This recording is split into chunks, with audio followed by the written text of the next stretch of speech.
জনগণের বিশ্বাস অর্জন করার মাধ্যমে আমাদের এই ৩১ দফা বাস্তবায়ন করা। এই যে ৩১ দফার মধ্যে আপনাদের সামনে যে কিছুক্ষণ আগে কিছু চ্যালেঞ্জের কথা বললাম, বেকারদের কর্মসংস্থান, স্বাস্থ্য ব্যবস্থা, কৃষি ব্যবস্থা, শিল্পের উন্নয়ন, বিচার ব্যবস্থা, এই যে নদী খনন, খাল খনন, এই যে আপনাদের সামনে আমি চ্যালেঞ্জগুলোর কথা বললাম, এই চ্যালেঞ্জগুলো আমাদেরকে মোকাবেলা করতে হবে। তা না হলে দেশ পিছিয়ে যাবে, দেশের মানুষ আরো কষ্ট পাবে। কাজেই দেশের মানুষের এই কষ্ট লাঘব করতে হলে, দেশকে সামনে এগিয়ে নিয়ে যেতে হলে, জনগণের আস্থা অর্জন করার মাধ্যমে আমাদেরকে এই চ্যালেঞ্জগুলো মোকাবেলা করতে হবে। এবং তার জন্য দরকার আমাদের সকলকে ঐক্যবদ্ধ হওয়া।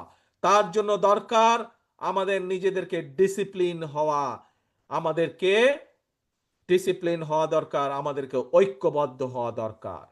আজকের এই কাউন্সিলের মাধ্যমে আমার প্রত্যাশা থাকবে রাজশাহী মহানগরীর প্রত্যেকটি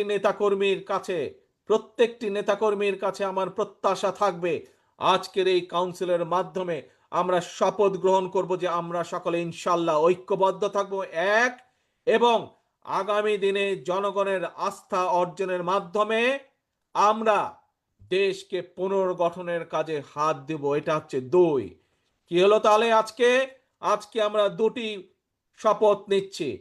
এক, এই কাউন্সিলের মাধ্যমে প্রিয় ভাই বোনেরা, আমরা সকল পর্যায়ের নেতাকর্মী, আমরা রাজশাহী মহানগরের সকল পর্যায়ের নেতাকর্মী ইনশাল্লাহ আমরা সকলে ঐক্যবদ্ধ থাকব। আজকের এই কাউন্সিলের মাধ্যমে আমরা প্রথম প্রতিজ্ঞা করছি। ঠিক আছে, কি প্রতিজ্ঞা করলাম আমরা? ইনশাল্লাহ আমরা প্রতিজ্ঞা করছি সকল নেতাকর্মী আমরা রাজশাহী মহানগরে ঐক্যবদ্ধ থাকব। দুই, কেন ঐক্যবদ্ধ থাকব? ঐক্যবদ্ধ আমরা এজন্যই থাকব যে দেশের মানুষ বিএনপির উপরে আস্থা রাখে, বিশ্বাস করে।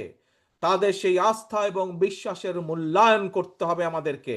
আমাদেরকে সেই আস্থা এবং বিশ্বাসকে মূল্যায়িত করতে হবে। এবং মূল্যায়ন করার একটি উপায় হচ্ছে দেশকে পুনর্গঠন করা। দেশকে পুনর্গঠনের মাধ্যমেই আমরা জনগণের আস্থা ধরে রাখব।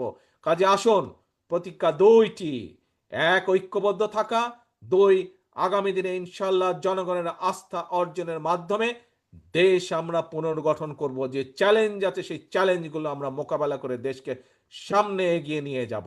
প্রিয় ভাই বোনেরা, আজকে তাহলে এই প্রত্যাশা রেখে আজকে এবং আজকের এই সম্মেলনের সফলতা কামনা করে আপনাদের কাছ থেকে বিদায় নিচ্ছি। ইনশাল্লাহ অতি শীঘ্র আপনাদের সামনে সামনাসামনি সরাসরি দেখা হবে ইনশাল্লাহ। সকলে ভালো থাকবেন, সকলে সুস্থ থাকবেন। আল্লাহ হাফেজ। বাংলাদেশ জিন্দাবাদ। বাংলাদেশ জাতীয়তাবাদী দল জিন্দাবাদ।